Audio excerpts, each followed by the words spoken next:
nagsimula. Kaya ginawa ang Marcelo para gipitin ang mga kababayan na marali tayo kalaban ng sa politika ni Pangulong Ferdinand Marcos Sr. noon. Eh yung pala, ang talaga palang pasimuno nito ay si Juma Sison. Nagpapasalamat kami na mayroong mga naunang kadre na nagsiwalat, katulad ni Caramon, ito yung matatandang kadre, eh kami ang kasunod. Nagpapasalamat kami na ngayon ay nabunyag ang katotohanan na sa katotohanan pala ay si Juma Sison ang nagutos noon para iitsa yung granada doon sa Plaza Miranda. So sana, kung kami namulat sa ganon, na sa totoo lang yung mga ibang kabataan dyan na ngayon lang din namulat, na parang ikagaling-galing na, sa totoo lamang po, kami dekada na, kumpara sa inyo, sa totoo lamang po, kung kayo nabulag ng partido, kami rin po nabulag, pero kami po, sa pagiging bulag namin, willing kaming imulat yung mga mata namin sa katotohanan. No, sa totoo lang, kaya ang Marcelo po talaga, hindi yan ginawa para gipitin ang mga kababayan natin. Ginawa yan para makontrol, para maging hindi komunistang bansa itong Pilipinas. Ano po, yung dalawa naman po na nabanggit kanina ng mga kabataan doon sa Plaridel, na yung sabi ko nga po sa basa ko po doon, sa totoo lang po, talagang plano nilang pahiyain ang gobyerno.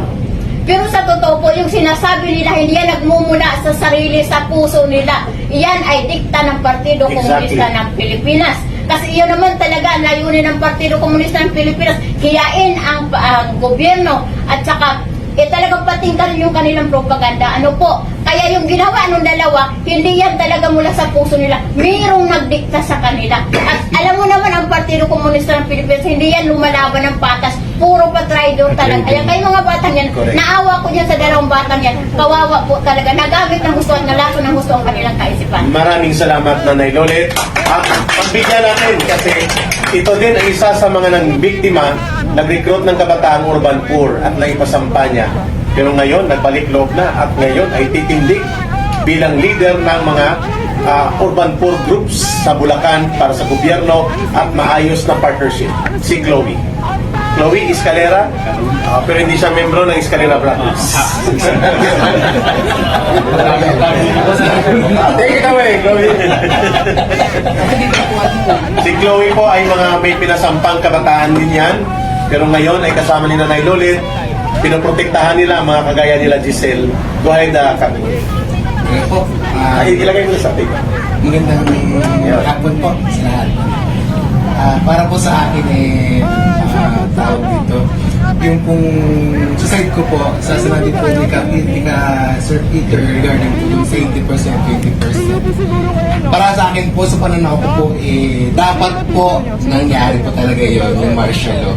Kasi po kung hindi po nangyari yon, baka siguro po hanggang ngayon, hawak pa rin tayo sa liit ng CPP and PAN.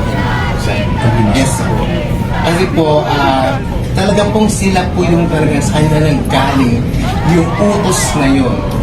Sa kami pong mga new generation po, hindi po namin malalaman talaga yan. Tama po yung sinabi niya ni Lloyd. Hindi po namin malalaman kung hindi po nang galing mismo sa ang nauna. Yan po, sila po. Kaya po, bilang po sa bahagi po, isa rin po kasi ang malaso. At hindi lang basta nalaso, may kinuha din. May pinasampa din ng mga kabataan na basta napunta na po sa ibang langit. At namatay ba yung Yes po, namatay po sila. Dahil po sa utos naman ng CPP-NPA, yun po ay sabi nila ay ang kamatayan daw po ng mga kasama ay ano po, kumbaga bit-bit ang mundo, pero hindi po bit-bit po nila sa mga nanloob. Yun po yun. Kasi po sa makatotohanan po, gagamitin lang po kayo. Kaya kayong mga kabataan, makinig kayo sa akin. Huwag kayong magpapauto, magpapalason sa kanila kung ayaw nyo rin magaya sa mga nauna sa inyong namatay na. Yun po, maraming salamat. Thank you, Chloe. Very simple.